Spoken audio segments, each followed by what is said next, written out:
Please welcome Senate Democratic Leader Chuck Schumer.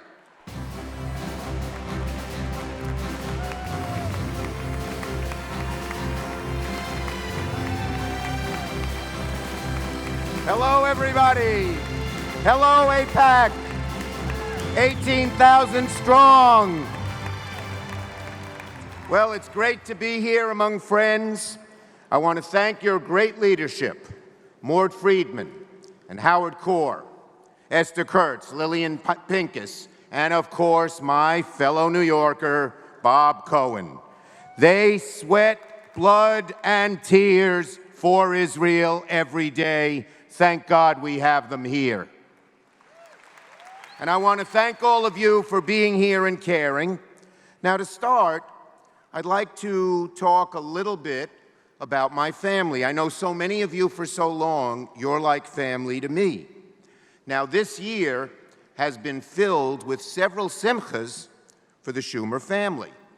About a year ago, my younger daughter Allison told us she and her partner had set a wedding date, November 18th. We were thrilled. And then, just a few weeks later, my older daughter Jessica told us she was pregnant with our first grandchild. The due date, November 18th.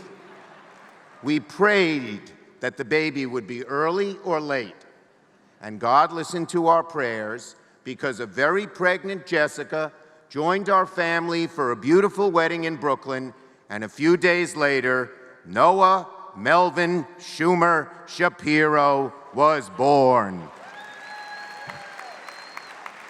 He turned 4 yesterday. He smiles. He turned over. He's already a genius. He's an Einstein. Anyway, and now a little about my dad and my parents. God willing, they're Noah's great-grandparents. God willing, on Flag Day, June 14th, my dad will turn 96. God willing, on D-Day, June 6th, my mom will turn 91. And in 2 weeks, God willing, we will celebrate with their new great-grandchild their 70th anniversary together. And you know, my family, it's just a great part of the American dream. My father was an exterminator. He struggled his whole life.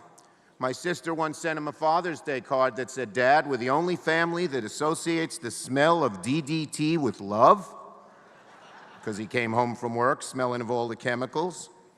But listen, the DDT didn't do him too bad. He's going to be 96. Now, seriously, only in America could an exterminator's son grow up to be the first Jewish leader in the Senate of the United States of America.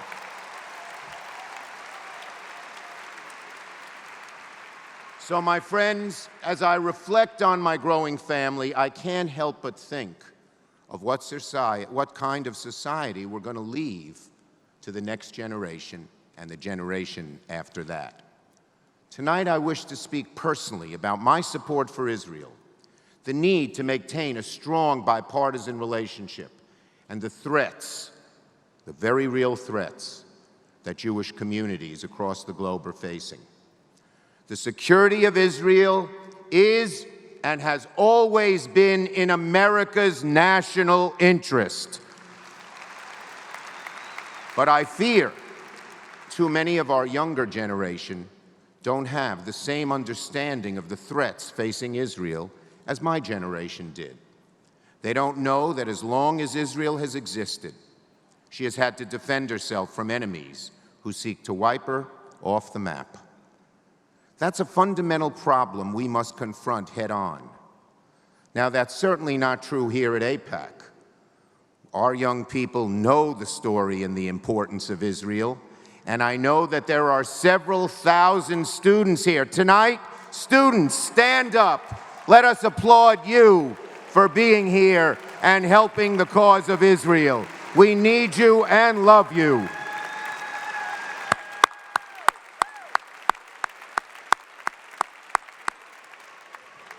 But we know that this problem of ignorance about Israel's difficult history still persists at too large a scale, particularly among young people. And so it's incumbent on us to explain that history to every single member of the younger generation, Jew and non-Jew alike. We must remind them, teach them, that threats to Israel are not just in the past, but very much in the present and the future. My friends, when I think of my grandson, Noah, who was born at a time when Israel is stronger than ever, I think about what I'll tell him when he's old enough to understand. I'll tell Noah that as a young man in James Madison High School, I remember walking to class with a transistor radio to my ear. Of course, I'll have to explain to him what a transistor radio is. Listening to the news reports that June about the Six-Day War, praying to Hashem that Israel wouldn't be washed into the sea. I'll tell Noah that there was a great and articulate Israeli ambassador to the UN, Abba Eban, who bravely came to lecture at my college while the SDS-PLP was waging a campaign against, quote, Zionist imperialists, saying Israel had no right to exist. And how, when the SDS-PLP tried to shout him down, Abba Eban, in his beautiful Etonian tones, said, "You," when he pointed to them in the balcony. You certainly cheer when anyone else gets a state, but you do not cheer when the Jewish people achieve their dream of a homeland. And the anti-Zionists slinked out in shame. I'll tell Noah that as an adult, I watched my grandfather, Noah's great-grandfather, one of the few in his larger family to survive the Holocaust because he was lucky enough to come to America, become overwhelmed by emotion and break down in tears when he saw Eretz Yisrael for the first time. And I'll tell Noah, just like many of you will tell your children and grandchildren over Pesach, that this is the bread of affliction that our fathers ate in the land of Egypt. In every generation, they have tried to afflict us. Now, of course, being Jews, we've even found levity in that painful history by summarizing all Jewish holidays with 3 short sentences. This is how they summarize we summarize our holidays. They tried to kill us, we survived, let's eat. Thank God, my friends, we live in America, where our people have had every opportunity to survive and thrive.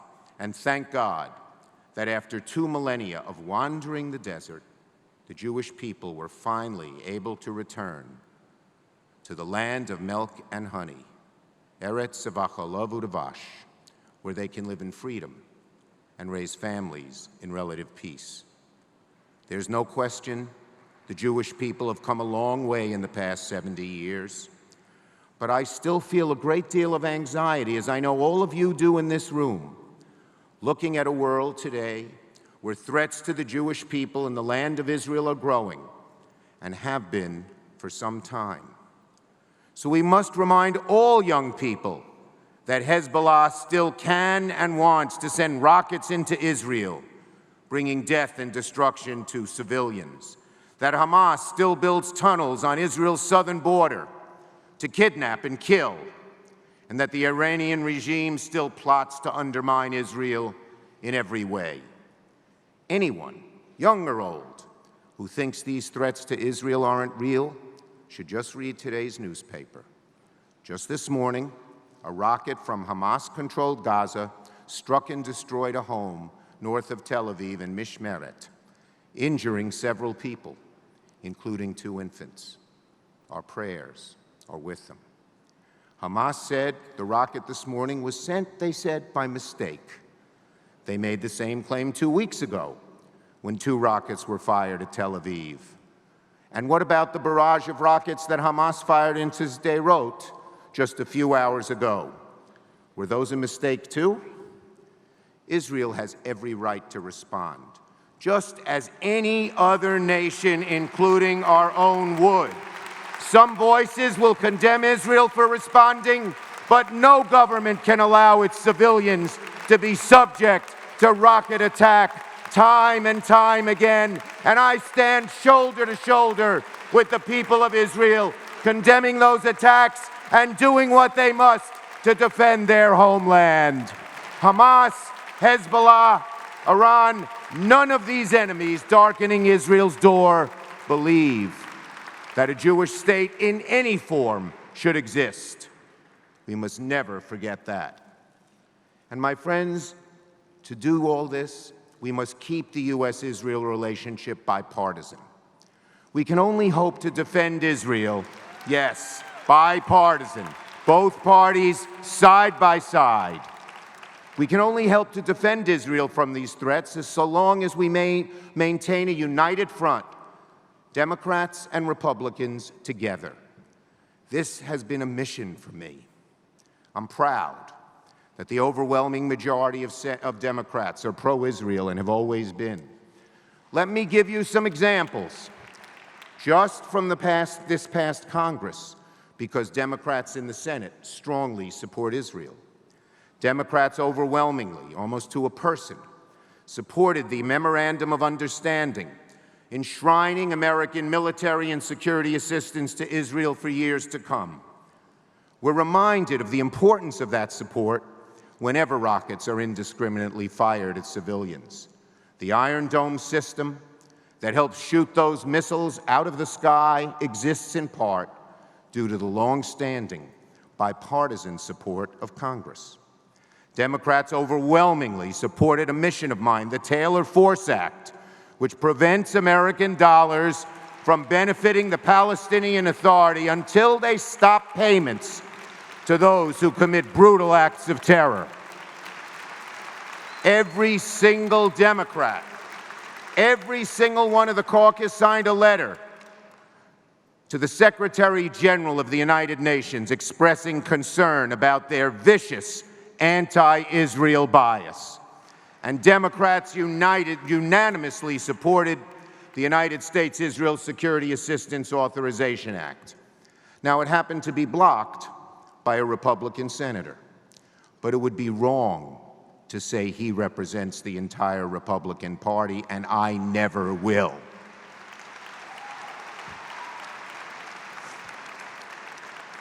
Not only is it demonstrably false to say Democrats are anti-Israel, it also hurts the Israel-U.S. relationship.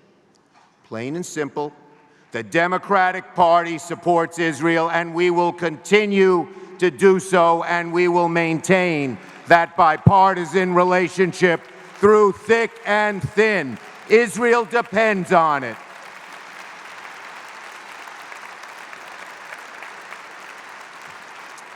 So, whenever I led a piece of pro-Israel legislation, even in the days when Democrats had a vast majority, those were the days, I always included a Republican lead sponsor because the foundation of our relationship must remain bipartisan as it has been for decades.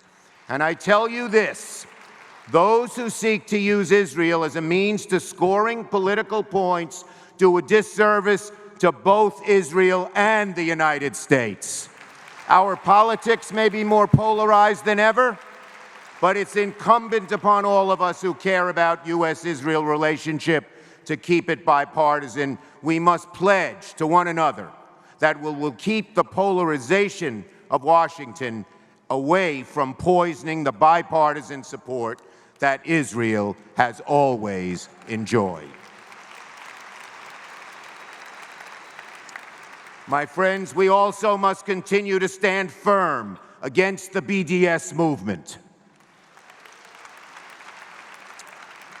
I have long opposed the BDS movement publicly, privately, and continuously because its founders and too many of its supporters do not believe the Jewish people have a right to any state in their homeland, whatever its size and boundaries. We must be clear-eyed about the history of this BDS movement. I ask anybody who supports BDS or is considering supporting it, particularly young people who may be of goodwill, to remember the following, and we, us, must make sure they know it. even before Israel came into existence, boycotts were used as a weapon of those who opposed the very existence of the Jewish state. During the 20s and 30s, Arab leaders organized boycotts of the Jewish community in Palestine, calling for the picketing of Jewish-owned businesses and general strikes that devolved into violence. And as soon as Israel came into existence, the Arab League instituted an official boycott of the fledgling nation, and soon thereafter a boycott of anyone who did business with Israel, and then anyone who did business with anyone who did business with Israel.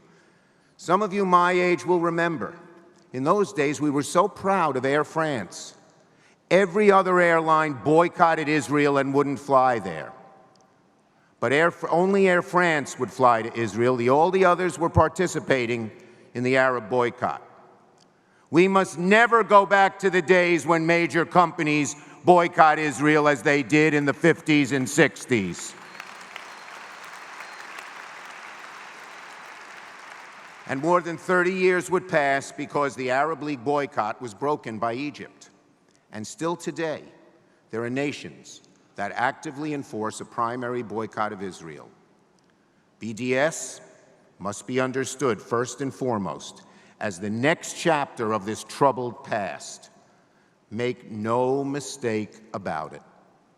BDS's founders did not believe in any state of Israel, and too many of its leading proponents, not all but too many, want nothing more than for Israel to disappear. Look no further than the words of the movement's founder, Omar Barghouti, who said, quote, "We oppose a Jewish state in any part of Palestine." And he also said, quote, "Jews are not a people." Now, my personal experience has borne this out. Whenever I speak and argue with those who most actively push BDS, I ask them a very simple question. Do you support a Jewish state? All too often, too many, not all, but many too many, will waffle or they'll say no. They do not support a Jewish state. That's not a disagreement over policy. That's not a disagreement over borders. It's a disagreement over Israel's very right to exist, and we must never accept that kind of disagreement.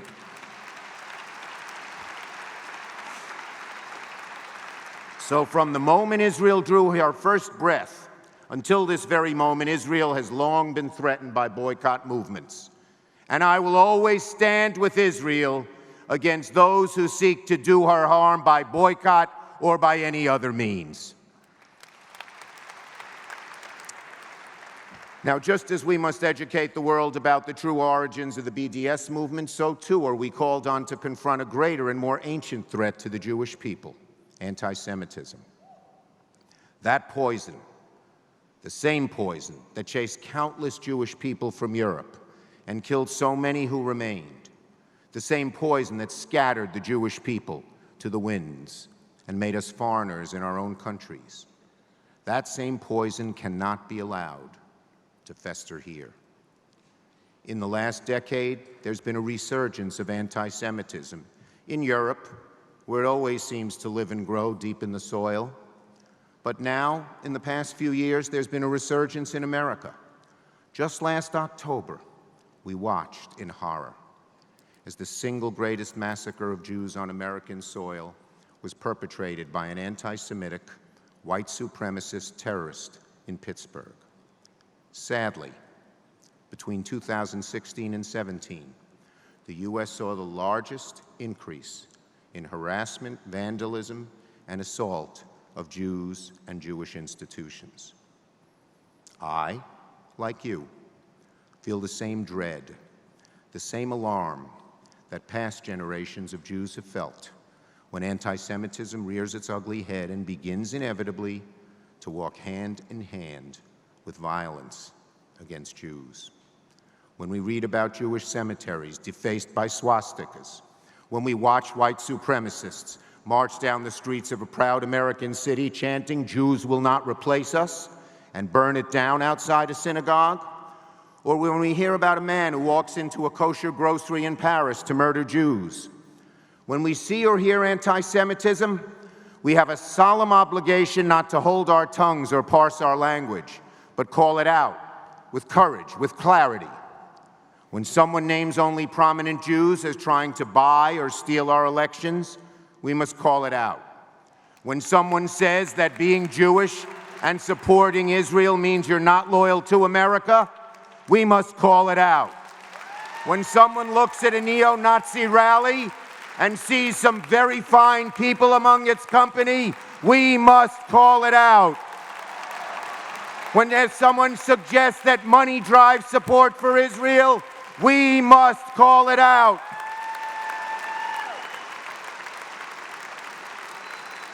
We are here because we support the only Jewish state in the world and because it's in America's interest to support Israel. Any suggestion to the contrary, whether made out of malice or ignorance, is hurtful, it's wrong. We cannot be afraid to say that it's wrong and hurtful. But even more than that, these age-old anti-Semitic tropes are false and must renounce them. You can be a Jew and care about Israel, and it doesn't make you any less of an American. You can be a Jew and lobby for Israel, and it doesn't make us any less of an American. It makes you a better American. You can be all at once, my friends, completely Jewish, completely pro-Israel, and completely American. And we are.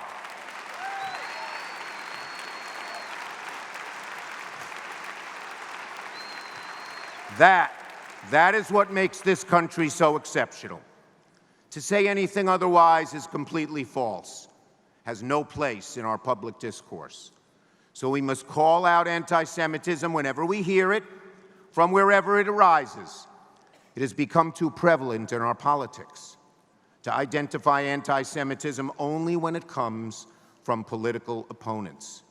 It will always be wrong to use anti-Semitism as a political weapon, always. And let me tell you, if you only care about anti-Semitism coming from your political opponents, you are not fully committed to fighting anti-Semitism.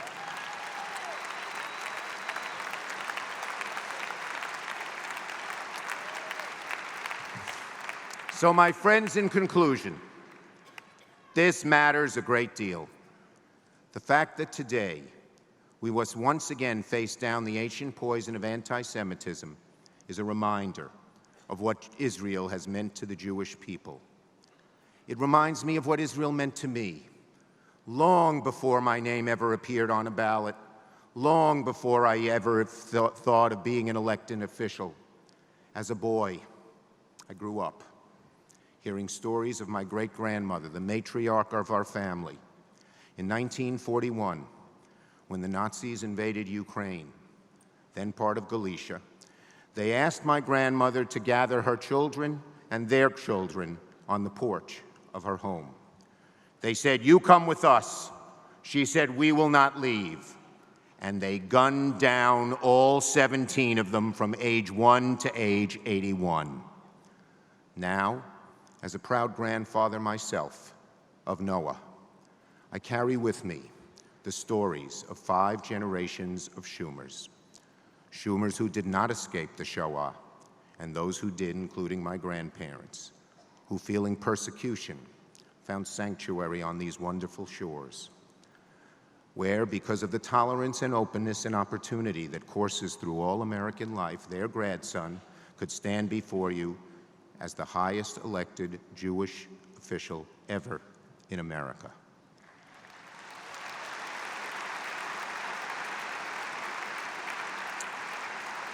And I know you join me. We all cannot help but think we are the lucky ones. I know I'm not alone in bearing the weight of these generations and the painful history of our people. Each one of us has these stories. And it is because we carry with us the history. We feel so deeply about the cause of Israel and the friendship between the United States and Israel. It is because of this history that I want Israel to be always there, always prosperous, always strong, always free. My friends, we must never forget what Israel and her freedom mean to the Jewish people and what the friendship of the United States means to securing that freedom. As long as Hashem breathes air into my lungs, I will not forget. I know you will not forget. And we will fight to protect the Jewish people here in America and in the state of Israel. In America and in Israel, Am Yisrael Chai, the people Israel live. Thank you. God bless you. AIPAC, keep up the great work.